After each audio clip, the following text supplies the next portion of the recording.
If you were to ask the average motorsport fan what they thought of NASCAR, you would likely be met with a whole raft of answers, ranging from, these are the best drivers on the face of the earth, to, they just turn left.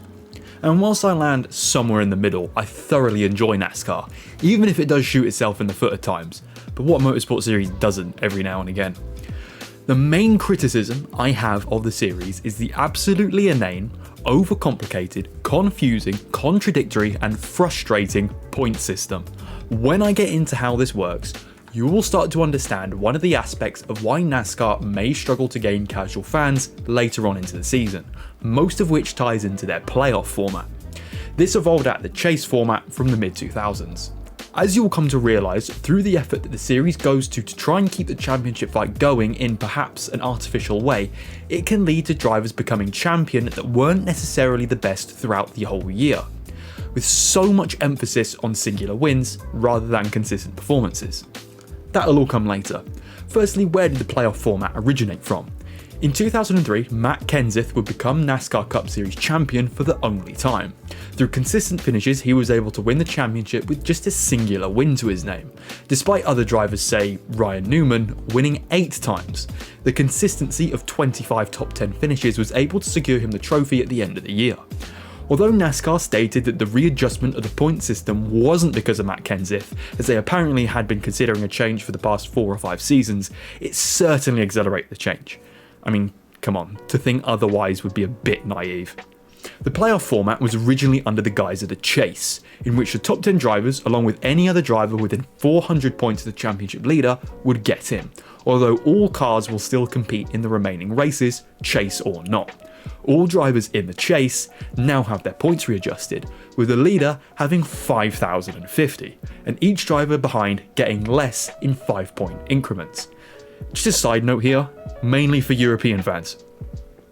5,050 points seems like a lot, considering in both F1 and MotoGP you're rewarded 25 for a win.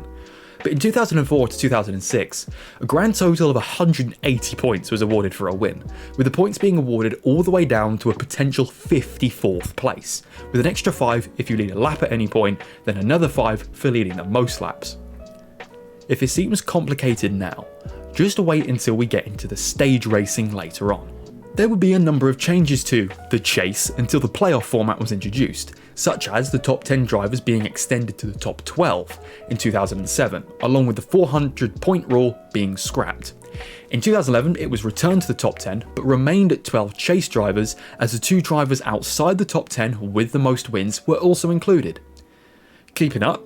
Good, because in 2011 the point system would change again, dramatically reducing the amount of points awarded in each race, going to 43 for a win, reducing 1 each time to, well, 43rd with 1 point, although it wasn't 43 for the win, as for winning a race you would get 3 additional points, along with a point for leading a lap.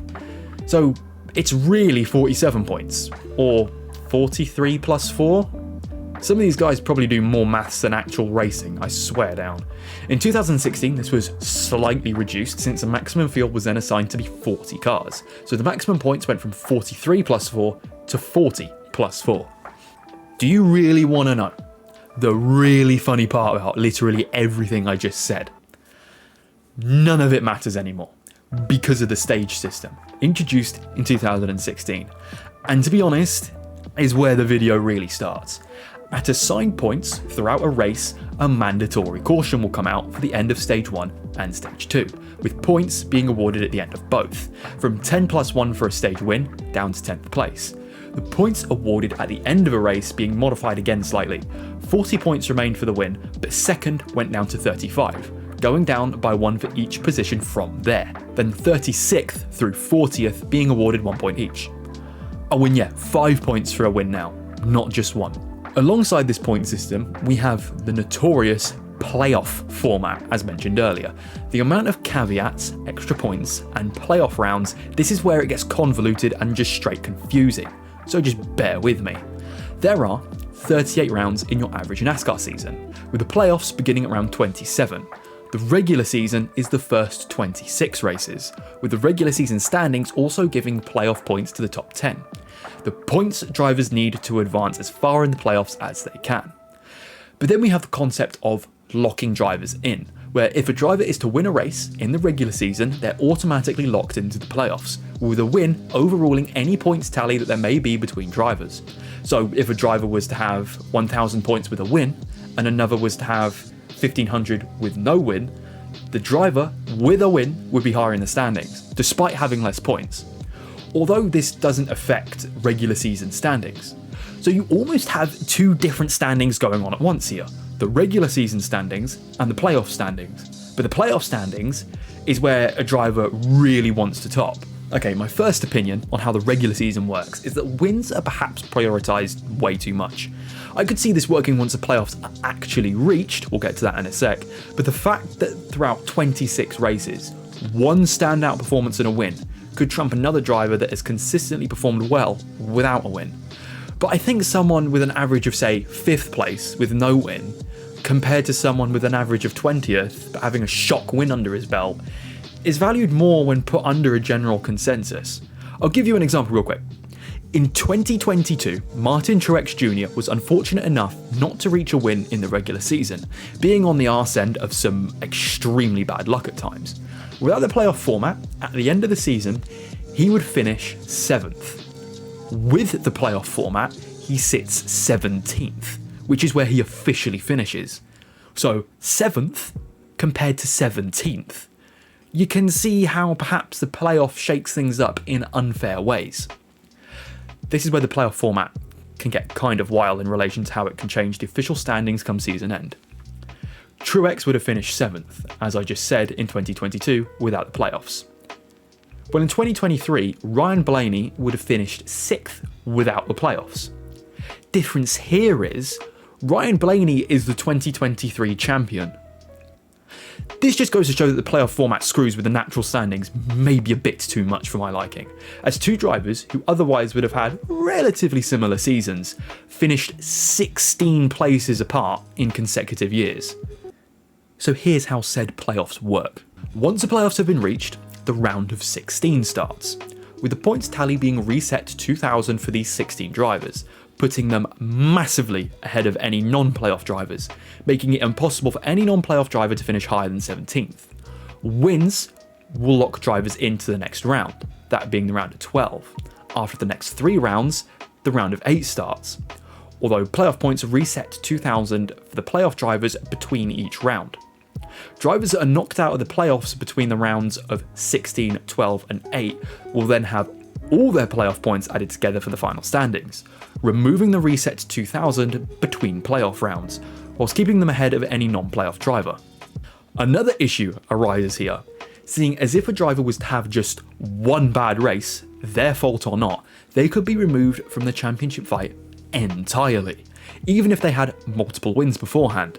This is exactly the situation Kevin Harvick found himself in during the 2020 season, winning 9 times over the course of the year, but just because his round of 8 was poor, having bad races at Texas and Martinsville, he wasn't able to fight for the championship at Phoenix, with Chase Elliott taking the spoils, with 4 wins over the season, peaking at season end with back-to-back wins at Martinsville and Phoenix. The championship 4 at the final round of the season then have their points total reset to 5,000, making it so that they won't be caught by any other driver on the grid, and that whoever finishes highest out of the 4 of them in the final race wins the Drivers' Championship. Now, I know you have to play the game at hand to win the championship, but as stated before, the amount of caveats, one-offs, win-centric championship standings makes for more than deserving drivers ineligible to fight for a championship at times. Don't get me wrong, I know why they do it this way. It's a surefire way to guarantee a 4-way fight for the championship finale, with a finale every year, something a lot of other championships lack. But I can't help but think that it does have a habit of almost crowning the wrong driver at times, e.g. Kevin Harvick in 2020, or even Truex being knocked out before the playoffs even started in 2022. The main issue being the fact that wins lock drivers in. I can see it working whilst in the playoffs, seeing as points and wins get reset every 3 rounds, but the fact that a driver could rely on one good performance out of 26 and still make the playoffs just doesn't sit quite right with me. Okay, take Ricky Stenhouse, for example. Winning the Daytona 500 right at the start of the year was enough to see him into the playoffs 6 months later. despite only getting one more top 5 throughout the rest of the regular season and the playoffs. And although this doesn't immediately seem like a problem as he didn't get past the round of 16, it took away a playoff spot from someone who could have perhaps been more competitive in playoff conditions. Take Elliott, Bowman or Suarez, who all fell short of the playoffs in 2023. If I were to change the NASCAR playoff system, I would perhaps nerf the whole thing entirely. Not get rid of it, just make it less crucial. Take British Superbikes for example. This series also has a format in which the last few races are more vital than the rest of the season. But the difference here is the points simply increase the further into the ending rounds you get. Take 2023, with 3 races a weekend, rounds 1 to 8 have a normal amount of points, so 24 races. Then once rounds 9 to 10 were reached, the points are increased by 50%. Then at the season finale, points are doubled. This is a way to make a championship finale more likely, but doesn't lock any rider in or out, which is something I could see NASCAR benefiting from. Do away with locking drivers in, whilst prioritising consistency over singular wins. By the way, the BSB season finale was absolutely incredible. Go watch it if you haven't. And then we get to the final point I'm going to make towards this point system. Imagine trying to describe this point system to someone who wasn't familiar with motorsport, something I'm trying to do now. I give you 45 seconds before they lose interest, even that, and perhaps further interest in pursuing the series any further. I wouldn't be surprised if this point system has prevented a lot of new fans from getting interested, as even a lot of motorsport fans I've spoken to like watching NASCAR, but are completely out of the loop when it comes to the points. Watching just the individual races and accepting whatever comes its way when it comes to standings, without actually understanding how it works. A simpler system, like BSB, would definitely help.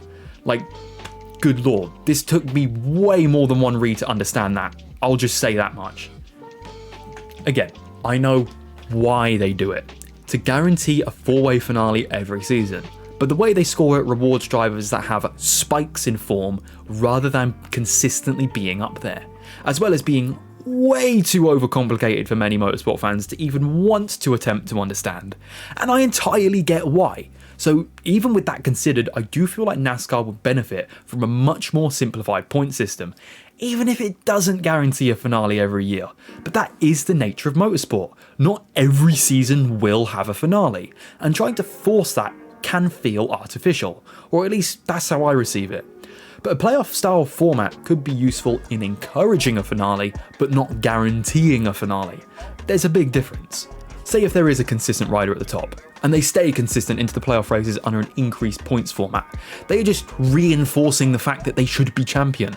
This notion of attempting to stop runaway drivers or riders from winning is nonsense, as that's exactly who should be champion, shouldn't it? Trying to bias it towards the chasing pack, as admittedly both of these things do, is wrong.